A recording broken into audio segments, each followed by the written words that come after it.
Sa mundo ng basketball, lifetime ban ang ipinato ng NBA sa Toronto Raptors player na si Jontay Porter matapos nitong masangkot sa gambling.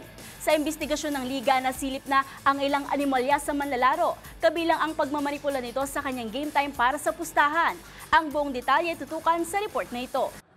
Pinatawan ng lifetime ban ng Toronto Raptors player na si Jontay Porter mula National Basketball Association dahil umano sa paglabag sa gambling policy ng liga. Sa imbestigasyon ng NBA, napag-alamang mayroong isiniwalat si Porter na confidential information na may kaugnay sa NBA sa mga sport bettor. Maliban dito, sinadya rin umano ng 24-year-old player na hindi maglaro para maimpluwensyahan ang resulta ng iligal na pustahan sa kanyang performance. Nakita rin sa imbestigasyon na sangkot mismo si Porter sa NBA game bets.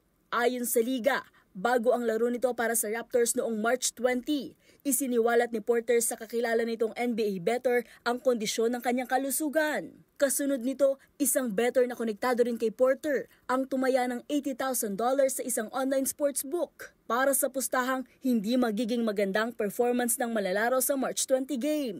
At sa mismong game day, 3 minuto lamang ang nilaro nito sa kadahilanang may iniinda raw itong sakit. Dahil sa tinawag ng NBA na unusual betting activity at sa naging aksyon ni Porter, naka-freeze ang nasabing $80,000 at hindi ito na payout. Bukod pa rito, mula Enero ng kasalukuyang taon, napag-alaman ding nasa 13 NBA bets na rin ang kinasangkutan ni Porter na tinatayang nagkakahalaga mula $15 hanggang $22,000 o may kabuuang $54,094. Samantala, nananatili pa ring bukas ang investigasyon kay Porter at ayon kay NBA Commissioner Adam Silver, mahalaga para sa liga ang pagprotekta ng integridad ng bawat laro para sa kanilang fans, teams at sa lahat ng bumubuo nito.